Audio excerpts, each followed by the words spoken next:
Welcome to foodful channel. இன்றைக்கி onion pakoda வீட்டிலே எப்படி சிம்பிளாக செய்யலாங்கிறத பார்க்கலாம். இதுக்கு நிறைய இன்க்ரீடியன்ட்ஸ் தேவையில்லை, வீட்டில் இருக்கிறத வச்சு செய்யலாம்.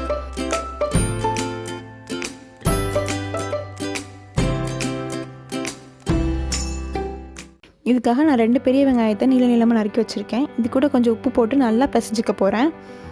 அதாவது அந்த உப்போடு சேர்த்து வெங்காயத்தை நல்லா பிசைச்சிக்கணும். அப்போ தான் அந்த வெங்காயத்துக்குள்ளே உப்பு நல்லா இறங்கும். இந்த மாதிரி உதுத்து விட்டுக்கணும் வெங்காயத்தை.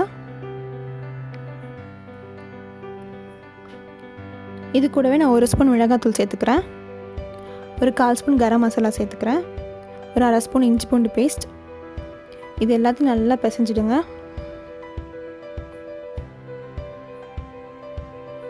இது எல்லாத்தையும் நல்லா கலந்ததுக்கப்புறம் இது கூட நான் அரிசி மாவு சேர்த்துக்க போகிறேன்.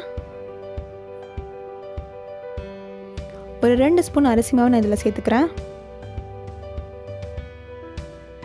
1 ஸ்பூன் கடலை மாவு சேர்த்துக்கிறேன். கடலை மாவு கொஞ்சம் கொஞ்சமாக தான் சேர்த்துக்கணும். இது எல்லாத்தையும் நல்லா கலந்து விட்டுடுங்க. இப்போ இன்னும் கொஞ்சம் நான் கடலை மாவு இதில் சேர்த்துக்கிறேன்.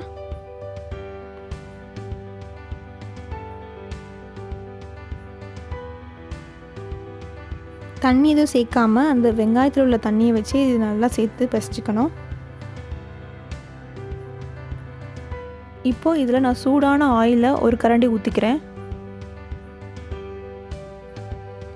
இதையும் சேர்த்து நல்லா பிசைஞ்சிடணும்.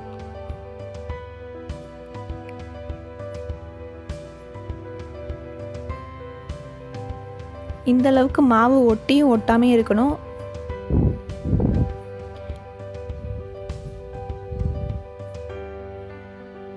இப்போ ஒரு பேனில் எண்ணெய் நல்லா சூடானதுக்கப்புறம் நம்ம பிசைஞ்சு வச்சுருக்க வெங்காயத்தை இதில் நம்ம பொரித்து எடுத்துக்க போகிறோம்.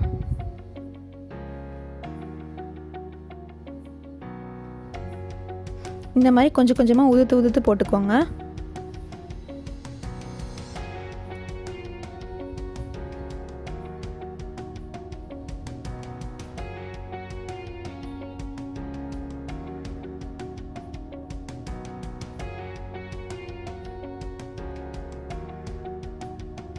இப்போ இது எல்லாத்தையும் திருப்பி போட்டு நல்லா ஃப்ரை பண்ணிக்க போகிறோம்.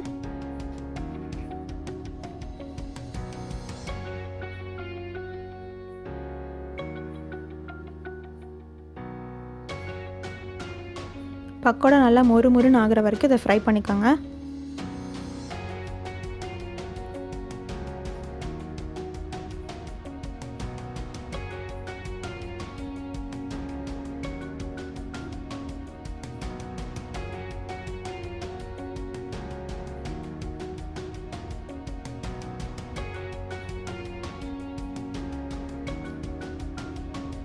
பாருங்கள், நல்ல கலர் மாறி வந்திருக்கு.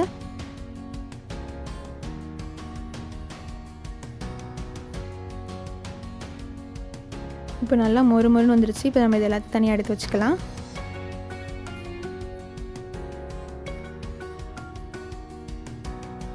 சூப்பரான ஆனியன் பக்கோடா பாருங்கள், வீட்டில் எவ்வளோ சிம்பிளாக பண்ணியாச்சுன்னு. கண்டிப்பாக இந்த பக்கோடா ரெசிபி நீங்கள் வீட்டில் ட்ரை பண்ணி பாருங்கள். ட்ரை பண்ணி பார்த்துட்டு பிடிச்சிருந்தா இந்த சேனலை சப்ஸ்கிரைப் பண்ணுங்கள்.